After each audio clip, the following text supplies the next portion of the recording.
Assalamualaikum warahmatullahi wabarakatuh. Sejarah Islam di Jawa ini sudah cukup panjang ya. Jejak-jejak sejarahnya sudah dimulai dari abad-abad yang sangat awal. Bahkan ada yang mengatakan abad 7. Cuman kalau kita lihat secara faktual, ya yang fakta-faktanya jelas ada, itu mungkin dari Jawa Timur ya. Ada di Leran, Gresik, itu makam Fatimah binti Maimun yang berangka tahun 475 Hijriah atau abad 11.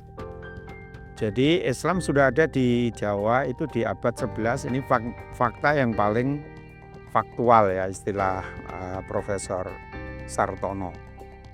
Jadi karena ada datanya yang jelas, ada angkanya jelas. Ya, setelah Fatimah binti Maimun, jadi kalau Fatimah binti Maimun ini masih di kerajaan Hindu-Buddha yang paling awal. Kemudian jejak berikutnya yang juga ini faktual, memang ini jaraknya agak panjang dari Fatimah binti Maimun yang abad 11. Kemudian diketahui ada jejak sejarah juga yang faktual, itu adalah makam Maulana Malik Ibrahim di Gresik. Yang di situ itu berangka tahun 1419.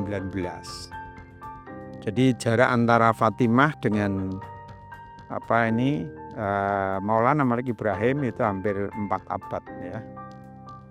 Nah, memang kemudian faktanya yang sangat luar biasa adalah sejak zaman Maulana Malik Ibrahim itu di abad 15, 16 inilah perubahan yang luar biasa. Di situ muncul tokoh-tokoh yang kemudian di masyarakat Jawa dikenal sebagai Wali Songo. Ya, sebagai Wali Songo. Ya, jadi sebenarnya sebelumnya juga sudah ada memang. Bahkan yang dari jarak antara Fatimah sampai kepada masa Maulana Malik Ibrahim ini adalah periodisasi kerajaan zaman Majapahit. Nah, di masa yang tokoh yang disebut sebagai Wali Songo itu ada wali itu para aulia, Songo itu 9. Songo itu 9, jadi 9 aulia. Di Jawa Timur itu ada Maulana Malik Ibrahim, ada Sunan Ampel, ada Sunan Giri, ada Sunan Bonang, ada Sunan Derajat. Di Jawa Tengah ada Sunan Kudus, ada Sunan Kalijogo, ada Sunan Muria. Kemudian yang di Jawa Barat ada Sunan Gunung Jati. Nah, Sunan Kudus itu salah satu tokoh yang juga luar biasa. Beliau ini putra dari Sunan Ngudung. Ya. Sunan Ngudung putra Sayyid Ali Murtado. Itu adalah kakaknya Sunan Ampel. Ya, jadi ini tokoh Sunan Kudus ini beliau berdakwah di wilayah Jawa Tengah. Jadi saat-saat masa penting dari Kesultanan Demak, Sunan Kudus itu juga mengambil peran yang luar biasa. Beliau seorang ulama sekaligus ahli strategi politik, ya, dan kemudian pendakwah yang luar biasa. Di masa kejayaan Demak, beliau juga sempat menjadi imam utama dari Masjid Agung Demak. Sunan Kudus ini akhirnya kemudian menetapnya memang di Kudus. Ya, jadi Kudus ini salah satu kota yang penting dari kota-kota yang ada pada masa Wali Songo. Beliau menetap di Kudus meskipun juga aktivitas di Kesultanan Demak, tapi sebagai salah satu tokoh sentral di para wali ini luar biasa. Peran beliau baik dari sisi politik, sisi sosial, budaya ini cukup menonjol di masa Islam zaman Kesultanan Demak. Dan ada peran-peran penting yang luar biasa, yang termasuk yang mengatasi ketika terjadi konflik ya antara Demak dengan Majapahit ya. Demak dengan Majapahit, ketika Majapahit kemudian akan direbut oleh wilayah lain, ini Sunan Kudus tampil di situ. Ya, setelah itu kemudian beliau berdakwah di Kudus. Ya, berdakwah di Kudus ini peran beliau memang luar biasa. Ya, di kira-kira abad 16 itu, abad 16 awal beliau ini belajar mengajinya juga di Kudus. Ternyata di Kudus itu ada tokoh yang luar biasa juga, seorang Cina Muslim. Ya, masyarakat Jawa sekarang nyebutnya itu Telingsing ya, Telingsing. Itu ada satu area tempat pendidikan ya. Ya tentu di samping belajar ke para ulama-ulama yang lain. Nah, dari pembelajaran beliau di dalam Islam itu, Sunan Kudus ini memang kemudian berdakwahnya menggunakan cara yang sangat akomodatif. Kalau kita lihat misalnya jejak-jejak sejarah di Kudus itu memang luar biasa. Sampai hari ini masih bisa kita cermati di masyarakat. Pertama misalnya kalau mau kita masuk ke area yang paling pokok dalam dakwah itu adalah berdirinya Masjid Menara. Orang menyebut sekarang memang Masjid Menara atau Masjid Al-Aqsa ya. Namanya sebenarnya Masjid Al-Aqsa, tapi di masyarakat Jawa itu nyebutnya Masjid Menara. Nah, Masjid Menara ini sangat unik gitu. Masjid Menara ini sangat unik dilihat dari sisi arsitekturalnya ya. Jadi di situ ada menara. Kemudian di masjid utama itu dulu juga jejak-jejak sejarahnya yang kita lihat hari ini itu di dalamnya, di dalam masjid itu sekarang ada namanya pintu-pintu kuno ya, atau kita sebut sebagai Kori Agung. Itu ada pintu-pintu di dalam yang sekarang itu sudah menjadi bagian dari seperti hiasan di dalam masjid.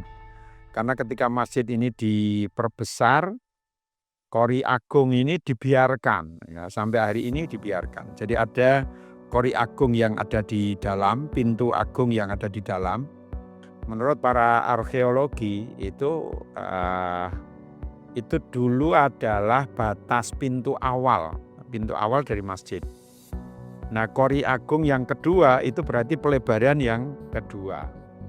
Nah, ternyata Kori Agung ini hampir mirip dengan menaranya. Apa? Menggunakan pola-pola candi lama yang ada di wilayah-wilayah Jawa. Hampir mirip juga dengan tadi misalnya makam Fatimah binti Maimun. Bentuknya juga seperti candi walaupun bukan candi. Ya, di Kudus ini menaranya menjadi lebih antik lagi. Kemudian Kori Agungnya itu memang menggunakan pintu model candi di zaman Majapahit dan sebagainya. Nah, di situ ini keunikan. Jadi pola itu seperti adaptasi gitu ya. Adaptasi dari pola-pola candi di masa Hindu dan Buddha. Jadi ini menunjukkan bisa kesinambungan, tapi juga sebenarnya adaptasi dalam konteks untuk bahwa masyarakat yang dulu Hindu Buddha itu tidak kaget dengan pola arsitektur yang mungkin bisa jadi arsitektur masjid kalau masa itu cari pola-pola dari wilayah Timur Tengah bisa jadi berbeda sekali dengan yang ada di Jawa ya. Tapi kemudian nampaknya di masa berikutnya nanti, mungkin ini setelah di masa Sunan Kudus ya, itu kemudian Masjidil Al-Aqsa yang ada di Kudus itu juga menggunakan pola yang hampir sama dengan yang terjadi di masjid-masjid yang ada di wilayah Timur Tengah, terutama yang berada di sebelah candi ya, menggunakan pola ada di atas itu ada pelengkung ya, pelengkung yang indah yang hari ini menjadi salah satu ciri khas. Jadi di situ semakin menampakkan adanya perpaduan itu ya, interrelasi antara nilai-nilai lama dengan nilai-nilai baru di Kudus. Nah, ada menarik lagi, kalau itu tadi pengaruh di bangunan, di arsitektur, yang ini itu pengaruh di masyarakat.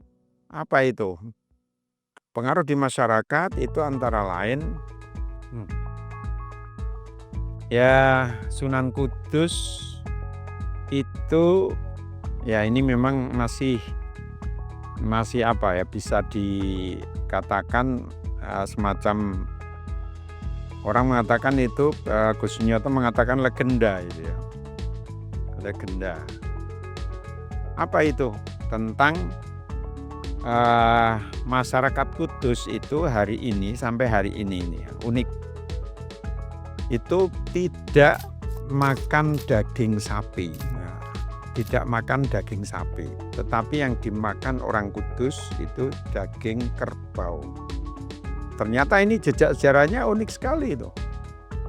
Jejak sejarahnya bisa dilacak, ternyata ya informasi secara lisan yang sampai hari ini itu adalah jejak-jejak dari zaman Sunan Kudus.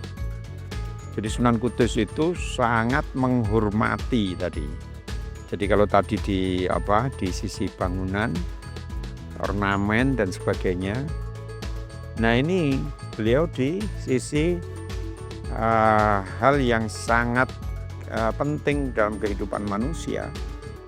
Beliau menghormati, saking menghormatinya masyarakat Hindu Buddha, ya itu akhirnya beliau menganjurkan masyarakat Kudus itu bahkan sampai korban pun hari ini itu yang banyak di Kudus itu adalah korban kerbau, bukan sapi.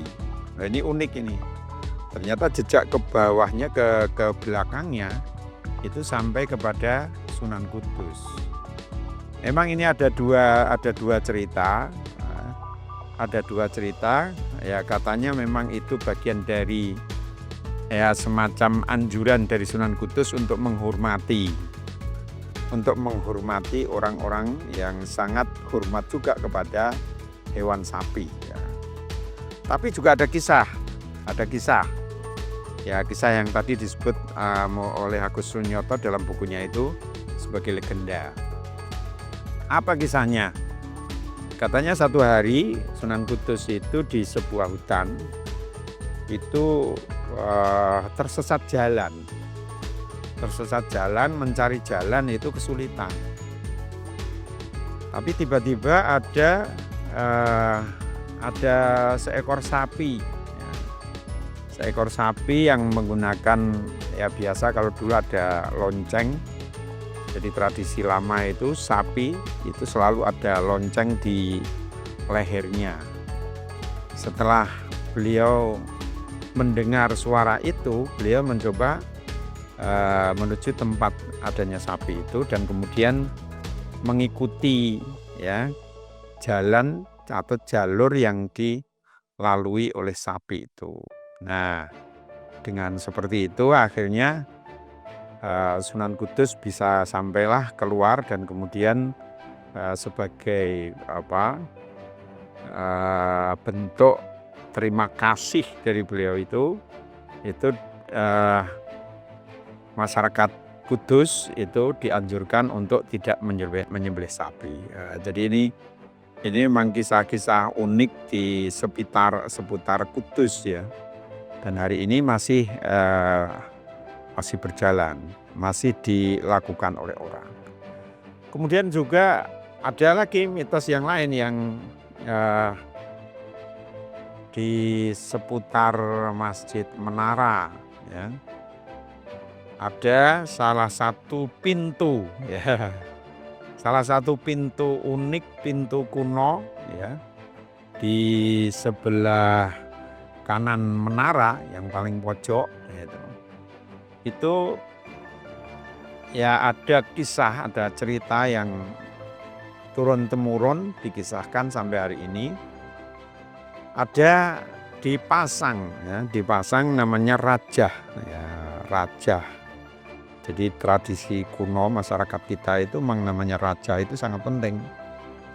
Jadi rajah itu antara lain memang menjadi bagian dari kehidupan masyarakat Jawa saat itu. Untuk hal-hal yang terkait dengan persoalan-persoalan hidup, untuk menyelesaikan persoalan-persoalan masalah kehidupan. Nah, di salah satu pintu ya yang sangat penting itu dipasang namanya Rajah Kolocokro. Nah, Rajah Kolocokro, dan Rajah Kolocokro ini sampai hari ini memang kalau kita cari buktinya itu ya sulit ya. Karena raja itu kalau orang dulu bisa ditulis dari dalam kertas ya, atau mungkin kulit yang disamak ya. Sehingga misalnya ada ada itu ya kita memang enggak ngerti. Nah, tapi menurut cerita itu salah satu pintu penting dari Masjid Agung, dari Masjid Menara ini ada Rajah Kolocokro. Ya, pintu itu akhirnya menjadi pintu yang sangat sangat penting dalam konteks sejarah Masjid Menara. Ya, jadi ini beberapa hal ya yang sampai hari ini menjadi kisah yang sangat penting. Jadi dalam konteks dakwah Islam, dalam konteks dakwah Islam, ini tampaknya Sunan Kudus ini mengambil cara yang sangat moderat, termasuk dalam pembangunan masjid. Pembangunan masjid. Memang ini secara umum ya memang kayaknya menjadi bagian dari strategi dakwahnya para ulama-ulama di Jawa saat itu.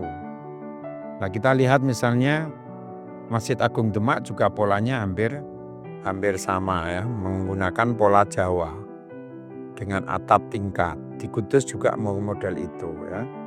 Kemudian bangunan-bangunan kuno yang lain di Jawa juga seperti itu.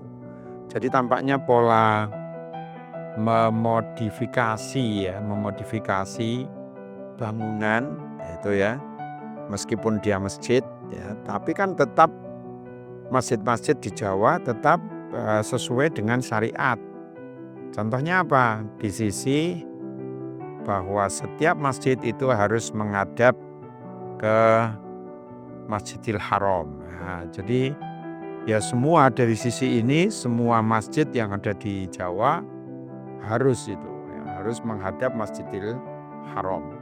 Tetapi dalam konteks arsitekturnya itu sangat beragam. Ya, sangat beragam. Ada yang menggunakan pola Masjid Demak, ada yang menggunakan pola Masjid Kudus Menara. Ada juga di tempat lain, di Mantingan dan tempat-tempat lain yang di Jawa itu juga masjid-masjidnya sangat unik. Kemudian termasuk dalam konteks tadi penghormatan ya, menghormati umat lain. Jadi ini toleransi yang luar biasa.